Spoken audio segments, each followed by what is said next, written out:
Assalamualaikum Pak. Waalaikumsalam ya. Saya lagi mencari Bapak Revo Pak. Kebetulan sekali saya Bapak Revo. Alhamdulillah Pak, kalau bisa berbicara langsung dengan Bapak Revo ya Pak. Alhamdulillah kalau begitu. Kalau boleh tahu Bapak sedang berbicara dengan siapa ya? Saya Afif Pak dari jurusan RPL kelas 2. Oh berarti Afif berasal dari SMK sini ya yang sedang Bapak ajari sekarang atau Bapak temui sekarang. Jadi begini kalau boleh berarti Bapak bisa memanggil Ananda dengan nama Afif saja ya. Iya Pak. Baik, sebelumnya apakah Afif tahu dengan Bapak? Belum Pak. Baik, sebelumnya Bapak ingin minta izin kepada Afif untuk memperkenalkan diri. Perkenalkan, nama Bapak Revo Martasya. Bapak adalah konselor atau guru BK di SMK ini atau tempat Afif bersekolah sekarang ini. Baiklah, apa sebelumnya Afif tahu apa itu kegiatan konseling? Alhamdulillah sebelumnya sudah tahu Pak apa itu kegiatan konseling. Baiklah, kalau Afif sudah tahu apa itu kegiatan konseling. Jadi kalau boleh Bapak tahu ya, apa tujuan Afif datang ke sini?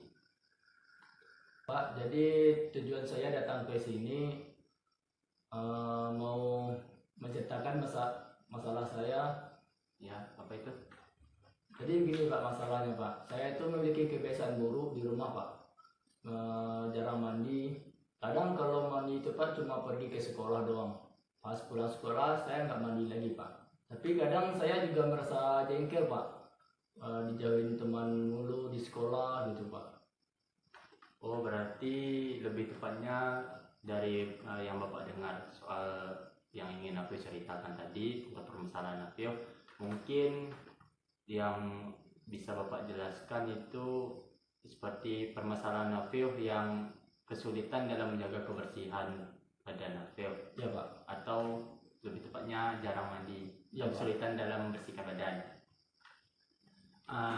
Jadi Afif mohon maaf sebelumnya ya, karena Bapak ada kegiatan lain untuk menemui kepala sekolah atau lebih tepatnya rapat dengan guru-guru lain dan kepala sekolah. Mungkin kegiatan konseling kita pada hari ini hanya memiliki waktu sekitaran 45 menit.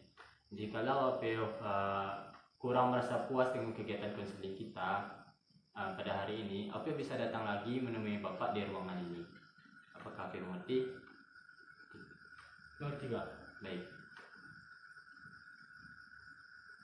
Baik, kalau boleh Bapak tahu ya, sudah berapa lama Afif mengalami kesusahan mandi ini? Jadi semenjak kelas 1 SMK Pak. Jadi kalau semenjak dari kelas 1 SMK Pak.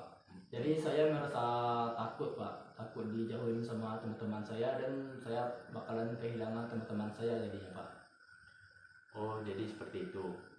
Mungkin Bapak kurang mengerti apa yang Afif bicarakan tentang rasa takut Afif. Apakah bisa Afif jelaskan tentang apa yang Afif ceritakan tentang perasaan takut Afif tersebut? Jadi saya merasa takut bakalan kehilangan teman-teman saya Pak. Baik. Dan juga bakalan takut juga bakalan terkena penyakit kulit Pak. Karena kebiasaan buruk saya yaitu yang jarang mandi tadi Pak. Baik, dari seperti yang Afif ceritakan tadi, apakah Bapak boleh tahu? Coba Afif ceritakan apa peristiwa yang sedang Afif alami saat ini. Jadi saya merasa tertekan Pak. Jadi merasa kehilangan teman-teman saya juga Pak. Ya. Akan dijauhin sama teman-teman saya juga Pak. Dan saya juga merasa nggak punya teman lagi gitu Pak. Mungkin ya, Bapak paham dengan apa yang Afif ceritakan dan Bapak mengerti dengan apa yang Afif ceritakan barusan. Bapak sangat prihatin dengan Afif yang saat ini atau sekarang ini. Ya Pak. Baiklah, di sini kita memasuki kegiatan konseling, di mana konseling ini Bapak meminta kepada Afif untuk kejujurannya, dan Afif terbuka terhadap segala permasalahan yang Afif ceritakan kepada Bapak tanpa ada sedikit pun yang Afif tutup-tutupi kepada Bapak. Apakah Afif sepakat? Sepakat, Pak. Baiklah kalau begitu. Baiklah, kalau memang betul sudah sepakat, di sini Bapak ingin bertanya kepada Afif, bagaimana keseharian Afif di rumah? Keseharian aku di rumah, Pak, seperti biasanya aja, Pak. Bangun pagi, mandi, terus pergi sekolah, Ya. pulang sekolah, lanjut tidur, Pak. Pas tidur sampai malam. Nah, jadi badan itu terasa pegal-pegal, Pak. Jadi udah malas aja pergi mandi lagi, Pak. Jadi seperti itu. Iya, Pak. Baiklah, selanjutnya Bapak ingin Afif menjawab, apakah dampak yang ditimbulkan jika Afif jarang mandi? Ya, Pak, akibat yang sering Afif rasakan. Ya, Pak, akibat yang ya, Pak, Afif menyadarinya, Pak. Akibat yang Afif rasakan karena jarang mandi ini, Pak, dikucilkan teman-teman, Pak, dan Afif juga merasa kesulitan untuk bersosialisasi dengan teman-teman, Pak, karena penampilan Afif yang kurang. Ya, Pak, Afif menyadari Ya Pak, aku menyadarinya. Ya, Pak, Afif menyadarinya, Pak. Akibat yang Afif rasakan karena kebiasaan buruk Afif yang jarang mandi ini, Pak, Afif jadi dikucilkan sama teman-teman, Pak, dijauhin sama teman-teman, dan Afif juga merasa kesulitan untuk bersosialisasi dengan teman-teman, Pak, dengan penampilan Afif yang kumal ini, Pak. Sedangkan hubungan Afif dengan orang tua Afif, Pak, juga semakin menjauh, Pak, karena penampilan Afif yang jengkel ini, Pak, yang jelek dipandang mereka, Pak, yang buruk lah gitu. Baik. Baik, seperti yang Afif bicarakan tadi, kita mungkin telah mengetahui apa inti dari permasalahan Afif. Yang ingin Bapak tanyakan sekarang ini, mengapa di dalam diri Afif itu tertanam rasa malas terhadap mandi? Iya, Pak. Iya, Pak, sebenarnya kebiasaan buruk ini, Pak, semenjak orang tua saya menjadi sangat sibuk, Pak, sehingga mereka tidak memperhatikan saya lagi, Pak, dan saya juga menjadi merasa bebas untuk melakukan hal-hal yang lain gitu, Pak. Jadi saya merasa malas untuk melakukan mandi lagi, Pak, karena orang tua saya sudah nggak memperhatikan saya buat mandi lagi, Pak, untuk menjaga kebersihan saya, Pak. Baik, Bapak mengerti. Mungkin iya, Bapak mengerti apa yang Afif bicarakan tadi, tapi dari pertanyaan Bapak ini, kenapa masih Afif tanami dalam diri Afif kebiasaan malas mandi tersebut? Saya melakukan itu, Pak, agar mendapatkan perhatian dari orang tua saya, Pak. Tetapi lebih dari itu, faktor yang Afif melakukan itu agar dapat perhatian dari orang tua Afif, Pak. Tetapi faktor kelelahan Afif melakukan aktivitas itu, Pak, bikin Afif lelah sehingga Afif jadi malas untuk mandi, Pak. Baik. Bayangkan saja sekolah sampai jam 12 siang. Baik. Bertambah lagi jika ada tugas di rumah. Setelah tugas, Afif melakukan ekskul basket di rumah sekolah, Pak. Baik, Bapak mengerti dari jawaban Afif tadi. Seperti yang Afif jawab tadi dari pertanyaan Bapak, menurut Bapak, inti dari permasalahan Afif ini yang menyebabkan Afif susah dalam mandi atau membersihkan diri Afif, menjaga kebersihan diri Afif ini, penyebabnya itu karena Afif susah dalam mengatur waktu atau mengatur pola-pola waktu Afif. Iya, Pak. Iya, Pak. Afif setuju. Afif tidak bisa mengatur waktu hingga Afif merasa kelelahan dan Afif menjadi malas mandi. Dan bagaimana cara mengatasinya itu, Pak?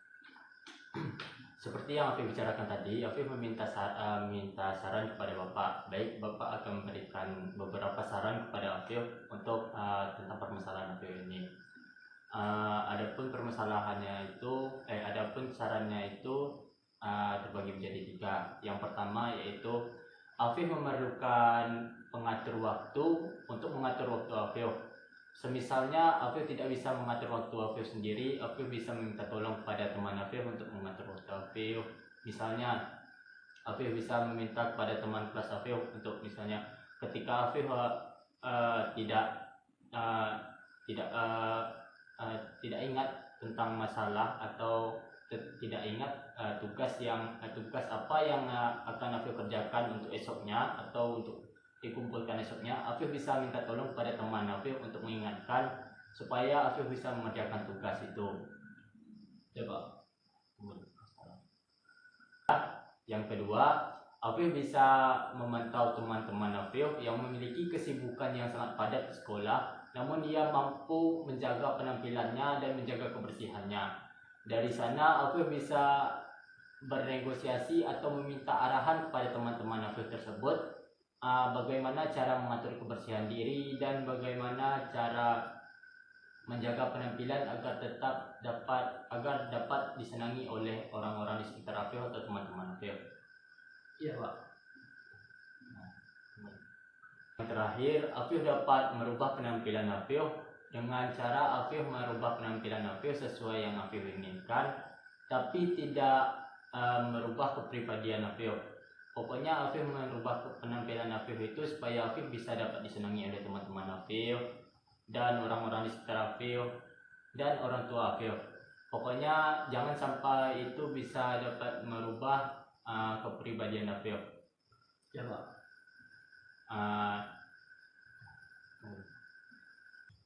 Seperti yang Bapak jelaskan tadi, mungkin Bapak bisa memahami, Afif bisa memilih dari salah satu saran dari Bapak untuk kebaikan Afif.